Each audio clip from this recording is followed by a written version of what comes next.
बिस्मिल्लाहिर्रहमानिर्रहीम, अस्सलाम वालेकुम। न्यू मेट्रो सिटी गुजर खान पर एक और जबरदस्त वीडियो के साथ आपका मेजबान सुहेल दी आयरन मैन जाफी एक मरतबा फिर से आप सबकी खिदमत में हाजिर है। इसी उम्मीद, यकीन और दुआ के साथ कि आप लोग बिल्कुल ठीक ठाक होंगे और खुशी और गम के इस हसीन से इम्तजाज यानी कि जिंदगी को भरपूर अंदाज के साथ जी रहे होंगे।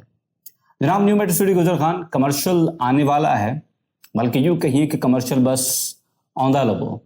और इस सूरत हाल के अंदर लोग पूछ रहे हैं, कॉल कर रहे हैं इसकी अवेलेबिलिटी के हवाले से, और साथ ही साथ मार्केट के अंदर जो एक ट्रेंड है, जो एक रुझान है, ऑन का एक ट्रेंड शुरू हो चुका है और मुख्तलिफ ऑन लोग मांग रहे हैं। हर बंदा अपनी हस्ब तौफीक उसने ऑन की एक आवाज़ निकाली हुई है। 1 लाख से 5 लाख तक भी आवाज़ निकलती है छोटे कमर्शियल की, जो कि 2.6 मरला यानी टाइमर लेदा कमर्शियल है, तो उसके ऊपर भी 1 लाख से लेकर 5 लाख तक आवाज मार्केट के अंदर ऑन की आती है। बड़े कमर्शियल की उसी लिहाज से फिर ज्यादा ऑन की आवाज आती है। सूरत हाल क्या है मेरे नजदीक, ये हो क्या रहा है? एक तो सबसे पहले जो सोसाइटी आने से पहले पहले ही ऑन पे चली जाए, मुझे वो मार्केट पसंद नहीं है। उसमें रीजन ये है कि सबसे पहले तो आपका कस्टमर कंफ्यूज रहता है, और बहुत ज़्यादा कस्टमर ऐसा भी होता है जो ऐसे रेट के ऊपर बाइंग कर लेता है कि जेडी शेफर बाच और हल्दी नहीं। तो आपको क्या करना चाहिए? बहुत सारे भाई दोस्त पूछ रहे थे कि यार इस सूरत हाल में हमें क्या करना चाहिए। आज मैं ज़रा इस पे कुछ लबकुशाई करता हूँ, देखते हैं कि आपको मेरी राय कितनी पसंद आती है और कितनी नहीं। सबसे पहले रेट चेक करते हैं कि रेट्स क्या हैं। 2.6 मरला का जो कमर्शियल है, यानी 20 बाय 30 का कमर्शियल जो है, 20 फुट इसका फ्रंट है, 30 फीट इसकी बैक है। ये आपको मिल रहा है जी 47.5 लाख रुपए के अंदर। डाउन पेमेंट है 9,50,000 रुपए, कंफर्मेशन है 2,90,000 रुपए।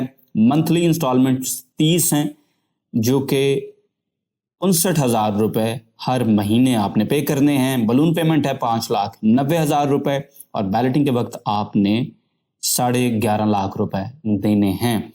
5 मरला की बात करें, जो कि 30 बाय 40 का कमर्शियल है, 30 फुट इसका फ्रंट है, 40 फुट इसकी बैक है। टोटल प्राइस हुई इसकी 97.5 लाख रुपए। डाउन पेमेंट है 17.5 लाख रुपए, कंफर्मेशन है 4,90,000।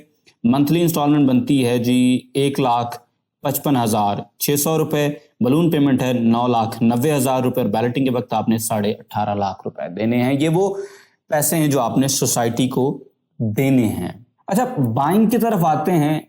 मैं पहले ही दिन ऑन के ऊपर बाइंग करने के खिलाफ हूं।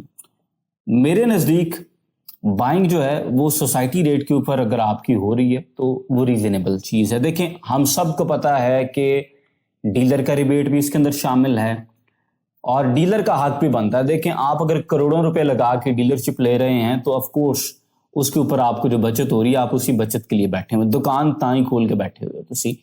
लेकिन उसके ऊपर रिडिकुलस अमाउंट्स का ऑन चार्ज करना, ये एक स्पेसिफिक अंदाज के साथ मार्केट को कैप्चर करना, हाइप बनाना, और उसके अंदर हैवी ऑन्स के ऊपर एंड यूजर को चीज देना, इससे एंड यूजर ने खुद बचना है। देखें, मार्केट के अंदर मोनोपोली क्रिएट की जाएगी, मार्केट के अंदर एक हवा बनाई जाएगी, लेकिन उससे आपने कैसे बचना है ये आपके ऊपर मुनहसर है। आप वो चीज बाय करें जिसकी आपको समझ आ रही हो। बहुत सारे भाई दोस्त हैं जिन्होंने कॉल कर कहा यार मार्केट की समझ नहीं आ रही, तो हमने भी उनसे कहा कि सर इसका बेहतरीन हल ये है कि आप वेट करें, चीज वो लें जो आपको समझ आ रही हो। देखें, आप आज ऑन के ऊपर अगर बाइंग करते हैं ना, तो इसका आपको नुकसान क्या होता है? 2 चीजें होती हैं। एक तो शॉर्ट टर्म के अंदर अगर आपने बाइंग करनी थी और आपने निकलना था इससे महीने बाद, 2 महीने बाद, 3 महीने बाद, दो कि मैं शॉर्ट टर्म ट्रेड के ऊपर इसको ज्यादा रेकमेंड नहीं करता हूं, लेकिन स्टिल बहुत सारे लोग हैं जो इस स्ट्रैटेजी के साथ मार्केट के अंदर आते हैं। आप अगर शॉर्ट टर्म में आते हैं, लेट्स से आप 5 लाख रुपए ऑन देते हैं, उसके बाद जब ये हाइप खत्म होती है, जब माल खत्म हो जाता है, उसके बाद आपने 5 से ऊपर कुछ लेके निकलना है। आपने को 6 लाख उसके ऊपर, आपने को 7 लाख, 8 लाख, 9 लाख, 10 लाख, जो भी आपका एक गोल है, आपने वो लेके निकलना है। लेकिन व्हाट हैपन्स के जब तक माल खत्म होता है, उसके बाद उस रेट का बायर ही आपको नहीं मिलता, फिर आप क्या करेंगे? ये शॉर्ट टर्म की मैं बात कर रहा हूं।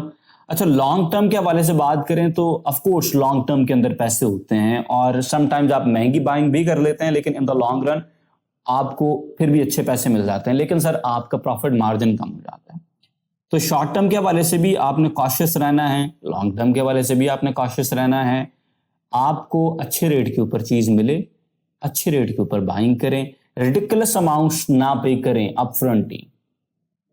माल आने दें, माल आता है उसके बाद जो भी मार्केट के अंदर कोई मुनासिब रेट मिलता है उस रेट के ऊपर बाइंग करें, बजाय कि आप कहें यार पहले ही दिन हमने 7-7 8-8 लाख रुपए ऑन दे देना है।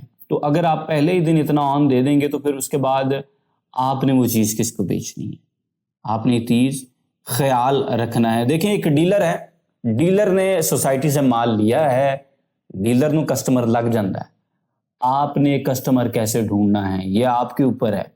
और डीलर को ये चीज सूट करती है बिकॉज उसके पास बायर्स की लाइन है, मार्केट के अंदर हवा ऑलरेडी बनी हुई होगी, मार्केट के अंदर माहौल ऑलरेडी बना हुआ है, उससे लोग तरले करके भी चीजें लेने को तैयार हैं।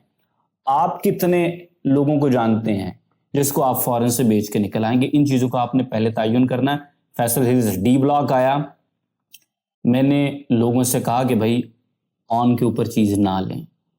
ऑफ कोर्स हमने लोगों को लेवल के ऊपर बाइंग करवाई, लोगों ने हमसे चीजें खरीदी, हमने ऑन को डिस्करेज किया कि यार रुक जाए, वेट करें, इंतजार करें, चीजें यहीं पर हैं। मुझे एक भाई की कॉल आई जिन्होंने कहा जी कि मैंने 85,000 रुपए ऑन के ऊपर 5 मरला ले लिया फैसल हिल्स में। मैंने ब्लेटेंटली उस भाई से कहा कि जी आपने ऊपर वाला 85 मिट्टी कर दिया। वो नाराज भी, ऑफ कोर्स कहते तो लोग नहीं है, लेकिन tone of the voice, sales के बंदे हैं, उससे पहले मीडिया किया अल्हम्दुलिल्लाह, तो हमें पता चल जाता है। बंदा देख के ना आइडिया हो जाता है कि ये बंदा किस तबीयत का है, बंदे की टोन से समझ आ जाती है कि बात अगले को अच्छी लगी है या बुरी लगी है। उन्होंने गुस्सा किया ऑफ कोर्स, लेकिन आज देख लें, आज आपके सामने है 5 मरला की मार्केट जो है फैसल डी ब्लॉक की, वो आपके सामने है। तो वेट करें, इंतजार करें, चीज मार्केट के अंदर आने दें, मार्केट के अंदर चीज आएगी, उसके बाद उसके ऊपर आपने कोई एक्शन लेना, तब लेना है अगर आपको समझ आए। मैं ऑन देने के खिलाफ नहीं हूं, इसमें कोई शक नहीं है, हमने खुद अक्सर चीजें ऑन पे बाई की हुई हैं मुख्तलिफ सोसाइटियों के अंदर, लेकिन उसकी कुछ सेंस बनती हो और आपकी जो इन्वेस्टमेंट स्ट्रैटेजी है उसके साथ वो प्राइस अलाइन होती हुई हो, तब आपने वहां पे बाइंग करनी है। ये नहीं है कि बस अनेवा बाइंग कर ली, उसके बाद देखा कि अब क्या करना है, अब क्या सोचें, क्या होना है, जो होगा अच्छा होगा, पहले सोचा होता पागल, अब रोने से क्या होगा, तो बाद में फिर रोने का फायदा नहीं होता। पहले आप देखें कि यार शॉर्ट टर्म स्ट्रैटेजी है या लॉन्ग टर्म स्ट्रैटेजी है। शॉर्ट टर्म के लिए मुझे किस रेंज के अंदर बाइंग जो है वो समझ आती है, किस रेंज के अंदर वो ओवर प्राइस हो जाती है, तो ओवर प्राइस हो तो उस पर हाथ ना डालें। लॉन्ग टर्म के लिए देखें कि यार लॉन्ग टर्म मैंने होल्ड करना है, मैंने इस पे पैसे भी पे करने हैं, अगर यहां तक मुझे इस स्लैब तक अगर चीज मिलती है तो इट मेक सेंस बना के पहले दिन नहीं, प्लानिंग करके उसके बाद किसी चीज पे हाथ डाला करें। अन्य वह बाइंग कर लेनी, उसके बाद कहना डीलर ने मुझे छाप देती है। डीलर आपको कभी भी फोर्स करके चीज नहीं दे सकता। और वंस अगेन मैं कहूंगा कि start taking responsibility for your good decision and your bad decisions as well, because that's when the learning process starts. अगर आप अपनी गलतियों की जिम्मेदारी दूसरों पर डालते रहेंगे, you never gonna learn and you are bound to repeat the same mistakes. इसके साथ साथ एक चीज मैंने और देखी है कि ये लाहौर की मार्केट का अंदाज है कि कंट्रोल करके थोड़ी सी इन्वेंट्री निकाली जाए और उस इन्वेंट्री पे ऑन चलाया जाए और उसके बाद फिर मार्केट में जो अपने डीलर्स हैं उनको अच्छे प्रॉफिट्स लेके दिए जाएं।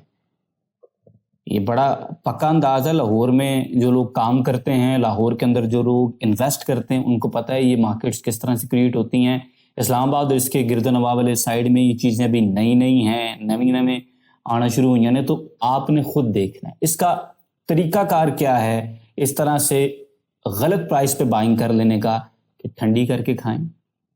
पहले सोचें कि आपने कितनी देर इस इन्वेस्टमेंट्स के साथ चलना है और उस देर पर चलने के लिए कितना एक प्रॉफिट जो है वो आपके लिए साइजेबल प्रॉफिट होगा। उसके लिहाज से अगर आपको चीज़ मिल रही है बाय कर लें, अन्य वाह फड़ लो च बाइंग ना करो, फिर तो नुकसान होता है। फिर तो सानू कहते यार शै ले ली, महंगी ले ली, विकदी नहीं, लॉस हुआ है, मुझे फलां डीलर ने दे दी है, मुझे आपने चीज़ देती है। हमने कोई चीज़ आपको फोर्स करके नहीं दी होती, आप खुद लाइनों में लग के कह रहे होते हैं कि यार चीज़ ले दें, लेकिन आपसे कह रहे हैं कि ज़रा ध्यान के साथ, सुकून के साथ बाइंग करें और आपकी शॉर्ट टर्म या लॉन्ग टर्म स्ट्रैटेजी के साथ अगर चीज़ें अलाइन होती हैं फिर बाइंग करें।